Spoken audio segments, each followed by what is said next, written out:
প্রকৃতির এই নিয়মটি কখনো ভুলবেন না। যখন আপনি সাগরে রক্ত ঝরাবেন, তখন হাঙররা এসে আপনাকে জড়িয়ে ধরে সহানুভূতি দেখাবে না, বরং রক্তের গন্ধ তাদের উন্মাদ করে তুলবে এবং তারা আপনার উপর ঝাঁপিয়ে পড়বে।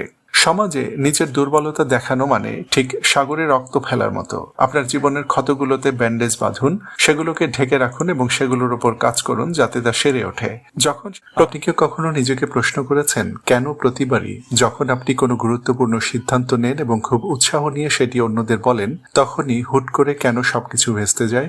অথবা কেন আপনি নিজের সমস্যার কথা অন্যদের সঙ্গে যত বেশি শেয়ার করেন, তারা আপনাকে বোঝার বদলে উল্টো আপনার থেকে তত বেশি দূরে সরে যায়?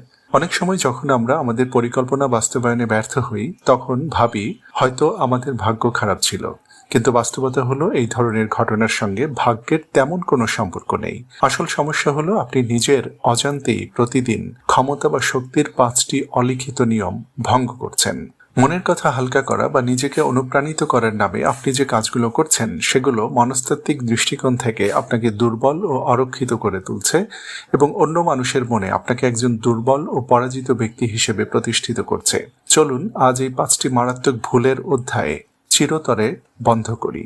আপনারা দেখছেন হাফ সাকসেস চ্যানেল, সঙ্গে রয়েছি আমি আবু মারজান।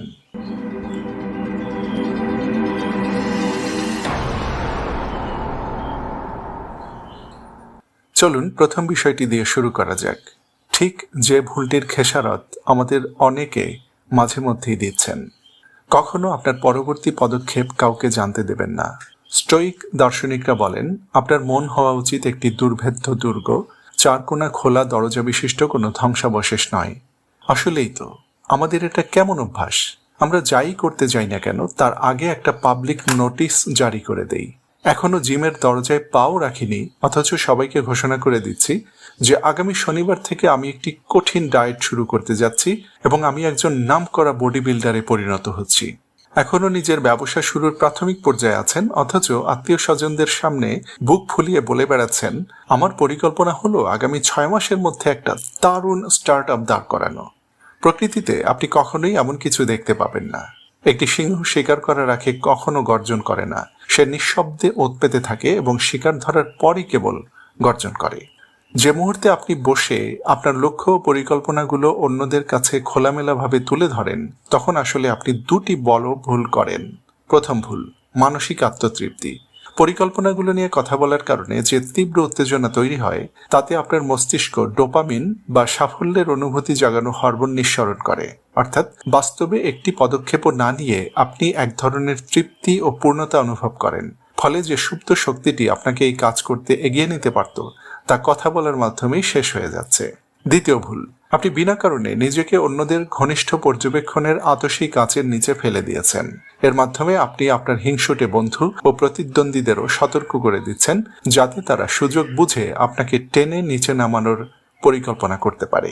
মনে রাখবেন, আপেল সবসময় এটির ভেতরে থাকা পোকাই খেয়ে ফেলে। অর্থাৎ আপনাকে সবচেয়ে বড় আঘাতগুলো আপনার কাছের মানুষগুলোই দেবে, কারণ এখন তারা আপনার লক্ষ্য ও পরিকল্পনাগুলো জেনে গেছে। দিন শেষে আসল ক্ষমতা সেই ব্যক্তির হাতে থাকে যে 6 মাসের জন্য উধাও হয়ে যায় এবং তারপরে একটি নতুন শরীর, নতুন মানসিকতা এবং সম্পূর্ণ ভিন্ন এক জীবন নিয়ে ফিরে আসে। রবার্ট গ্রিনের ভাষায়, নীরবে কঠোর পরিশ্রম করো, পরবর্তীতে তোমার সাফল্যই চিৎকার করে কথা বলবে। দ্বিতীয় যে ভুলটি আমাদের করা উচিত নয়, তা হচ্ছে কখনো নিজের দুঃখ দুর্দশা নিয়ে অন্যদের কাছে অভিযোগ করবেন না। জোনাস সালসগেবার তার একটি ফিলোসফিক্যাল বইয়ে চমৎকার একটি কথা লিখেছেন, কখনো কারো কাছে নিজের জীবনের কষ্ট তুলে ধরতে যেও না। যার শরীরে ক্ষত হয়েছে সে ছাড়া অন্য কেউ তার বেদনা অনুভব করবে না। সত্যি বলতে, আমাদের সমস্যাগুলো অন্য কারো কাছে গুরুত্বপূর্ণ নয়। উল্টো অনেকে আপনার সমস্যার কথা শুনে মনে মনে খুশি হয়, কারণ তারা নিজেদের ছন্নছাড়া জীবনে আপনার কষ্টের কথায় কিছুটা ভালো বোধ করে। আপনি যখন আড্ডায় বসে ঘ্যান করেন, তখন 2টি ভুল কাজ করেন। প্রথম ভুল, যখন আপনি ক্রমাগত বলতে থাকেন, আমি খুব ক্লান্ত, কেউ আমার পরিশ্রমের মূল্য দেয় না, বা আমার আর্থিক অবস্থা খুব খারাপ, তখন আপনি আসলে স্বীকার করে নিচ্ছেন যে পরিস্থিতির উপর আপনার কোনো নিয়ন্ত্রণ নেই এবং আপনি পরিস্থিতির একজন শিকার। শক্তিশালী মানুষেরা ঘ্যান করে না, তারা হয় পরিস্থিতির পরিবর্তন ঘটায়, না হয় মুখ বুজে সহ্য করে। দ্বিতীয় ভুল, অভিযোগ করার মাধ্যমে আপনি অন্যদের এনার্জিও নষ্ট করছেন। যারা আপনাকে সত্যিই ভালোবাসে তারা আপনার কষ্টের কথা শুনে দুঃখ পায়, আর যাদের কাছে আপনার কোনো গুরুত্ব নেই তারা হয়তো ভদ্রতার খাতিরে একটা ঠান্ডা আহা উহু বলতে পারে, কিন্তু মনে মনে তারা আপনাকে একজন দুর্বল এবং নিম্ন স্তরের মানুষ হিসেবে চিহ্নিত করে ফেলে। এজন্যই পরবর্তী সময়ে তারা দূর থেকে আপনাকে দেখলেই অন্য পথে হেঁটে চলে যায় এবং মনে মনে ভাবে, এই লোকটা একটা আপদ, সারাক্ষণ সমস্যা নিয়ে ঘ্যানর ঘ্যানর করে, আজকেও আমার পুরো দিনের এনার্জি সে নষ্ট করে দেবে। মনস্তাত্ত্বিক দিক থেকে মানুষ স্বভাবগতভাবেই দুঃখ কষ্ট এবং সবসময় অভিযোগ করা মানুষদের থেকে দূরে পালায় এবং শক্তিমত্তা ও সফল মানুষদের প্রতি বেশি আকৃষ্ট হয়। হয়তো এখন আপনি নিজেকে বলতে পারেন, সবকিছু নিজের ভেতরে চেপে রাখা তো সম্ভব নয়, মানুষের তো কারো না কারো সঙ্গে কথা বলার প্রয়োজন হয় নাকি? আপনি সম্পূর্ণ ঠিক বলেছেন, কিন্তু তার আগে নিজেকে একটি প্রশ্ন করুন, এ পর্যন্ত কতবার আপনি অন্যদের কাছে নিজের সমস্যার কথা বলেছেন, এবং যখন বলেছেন তখন তারা কি আসলেই আপনাকে কোনো বাস্তব বা কার্যকরী সাহায্য করতে পেরেছে? যখন কেউ কিছু করতেই পারবে না তখন সবার সামনে মনের ঝাঁপি খুলে বসার কি দরকার? ফার্সি কবি শেখ সাদি রহমতুল্লাহ আলাই এর একটি চমৎকার কবিতাংশ রয়েছে যা ঠিক এই পরিস্থিতিকে বর্ণনা করে। তিনি বলেছেন, যখন আপনার চারপাশের বেশিরভাগ মানুষ আপনার কষ্ট বা রাতের পর রাত জেগে থাকার বেদনা অনুভবই করেনি, তখন তাদের কাছে নিজের দুঃখের কথা বলে কি লাভ, কারণ তারা আপনাকে কখনোই বুঝতে পারবে না। অবশ্যই এর মানে এই নয় যে আপনি আপনার অনুভূতিগুলোকে বিস্ফোরণের সীমা পর্যন্ত চেপে রাখবেন। আপনার মনের কথা একজন থেরাপিস্ট, মনোরোগ বিশেষজ্ঞ বা অত্যন্ত নির্ভরযোগ্য কোনো বন্ধুর কাছে প্রকাশ করুন, কিন্তু আড্ডায়, সহকর্মীদের সামনে বা এমন কারো কাছে যে আপনার সমস্যার সমাধান করতে পারবে না তার কাছে কখনো নালিশ করবেন না। আরেকটি গুরুত্বপূর্ণ বিষয় হলো, আপনার অবস্থা যদি সত্যিই ভালো না থাকে তবুও আপনার সামাজিক চেহারাটি শান্ত ও নিয়ন্ত্রিত রাখা উচিত। যদি কষ্ট পেতেই হয় তবে মর্যাদার সঙ্গে কষ্ট পান। এমন একজন মানুষ হয়ে উঠুন যাকে চরম সংকটের মুহূর্তেও কেউ যখন জিজ্ঞাসা করে যে কেমন চলছে, তখন সে একটা দৃঢ় হাসি দিয়ে খুব সহজভাবে বলে, চলছে, সবকিছু ঠিকঠাক ভাবে এগিয়ে যাচ্ছে। তৃতীয় ভুল, আপনি ধনী হন বা গরিব হন, কখনো নিজের আর্থিক অবস্থা প্রকাশ করবেন না।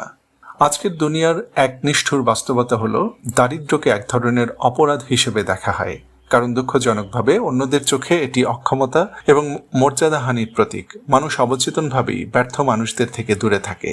অন্যদিকে আপনি যদি প্রতিনিয়ত আপনার ধন সম্পদ প্রদর্শন করতে থাকেন তাহলে আপনি কেবল অন্যদের হিংসাকেই জাগিয়ে তুলছেন। যখন আপনি আপনার সম্পদ অন্যদের দেখাচ্ছেন তখন হয়তো আপনার উদ্দেশ্য তাদের প্রভাবিত করা, কিন্তু অজান্তেই আপনি তাদের ছোট করছেন। এই বিষয়টি তাদের মনে আপনার প্রতি ক্ষোভের জন্ম দেয় এবং তারা সুযোগ খুঁজতে থাকে কিভাবে আপনার সম্পদ ও অবস্থান কেড়ে নেওয়া যায়। বেঞ্জামিন ফ্রাঙ্কলিনের একটি খুব চমৎকার উক্তি রয়েছে, যে ব্যক্তি তার স্ত্রী ও মানিব্যাগ মাত্রাতিরিক্তভাবে প্রদর্শন করে সে যে কোনো মুহূর্তে এই দুটি খোয়ানোর ঝুঁকিতে থাকে।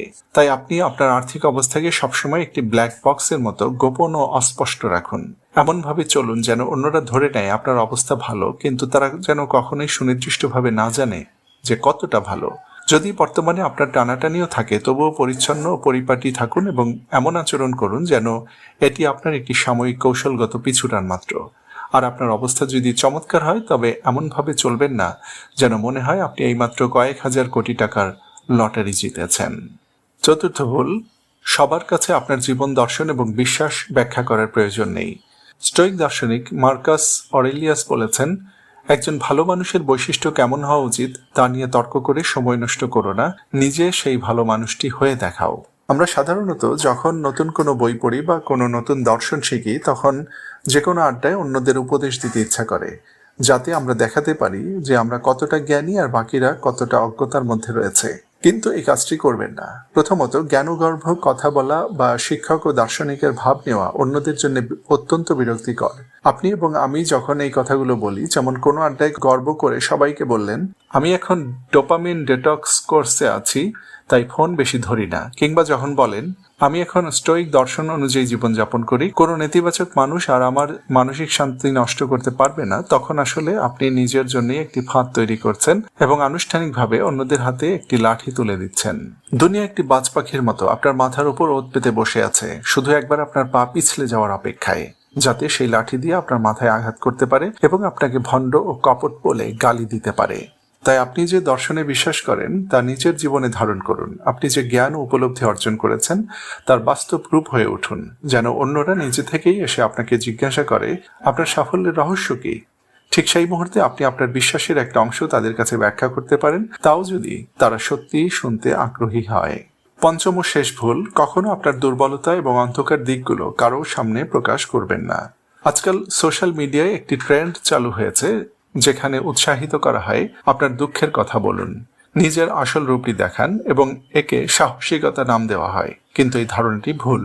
আপনার দুর্বলতা বা অরক্ষিত হওয়ার বিষয়ে কথা বলার সঠিক জায়গাটি হলো আপনার জীবনের কোনো নির্ভরযোগ্য মানুষ অথবা একজন থেরাপিস্ট। এটি সোশ্যাল মিডিয়া, কর্মক্ষেত্র বা আপনার প্রথম ডেটের জায়গা নয়। পৃথিবী কোনো গ্রুপ থেরাপি সেশন নয়, পৃথিবী একটি নির্মম ও কঠিন বাস্তবতার স্থান। প্রকৃতির এই নিয়মটি কখনো ভুলবেন না। যখন আপনি সাগরে রক্ত ঝরাবেন, তখন হাঙররা এসে আপনাকে জড়িয়ে ধরে সহানুভূতি দেখাবে না, বরং রক্তের গন্ধ তাদের উন্মাদ করে তুলবে এবং তারা আপনার উপর ঝাঁপিয়ে পড়বে। সমাজে নিজের দুর্বলতা দেখানো মানে ঠিক সাগরে রক্ত ফেলার মতো। আপনার জীবনের ক্ষতগুলোতে ব্যান্ডেজ বাঁধুন, সেগুলোকে ঢেকে রাখুন এবং সেগুলোর উপর কাজ করুন যাতে তা সেরে ওঠে। যখন সেই ক্ষত পুরোপুরি শুকিয়ে যাবে, তখন আপনি সেই ক্ষতের দাগটিকে একটি শিক্ষা, একটি অভিজ্ঞতা এবং শক্তির প্রতীক হিসেবে অন্যদের দেখাতে পারেন। কিন্তু কখনো একটি খোলা এবং সংক্রমিত ক্ষত হাত দিয়ে ধরে সমাজে সহানুভূতি ও মনোযোগ পাওয়ার জন্য ভিক্ষা করতে যাবেন না। ফার্সি কবি সায়েব তাবরিজির ভাষায়, অত্যাচারীর সামনে নিজের দুর্বলতা প্রকাশ করা বোকামি, কাবাবের চর্বি আগুনের শিখাকে আরো বাড়িয়ে দেয়। তো বন্ধুরা, এই হলো সেই 5টি ভুলের সার সংক্ষেপ যা সমাজে আপনার ভেতরের কর্তৃত্ব ও শক্তিকে ধ্বংস করে দেয়। এই 5টি বিষয়ের মধ্যে কোনটি আপনার জন্য একটি বড় ধাক্কা বা সচেতনতার বার্তা ছিল, অবশ্যই কমেন্ট করে লিখে জানাবেন। ভিডিওটি ভালো লাগলে লাইক, শেয়ার ও কমেন্ট করুন। আর যারা এখনো চ্যানেলটি সাবস্ক্রাইব করেননি, তারা সাবস্ক্রাইব করে আমাদের পাশেই থাকুন।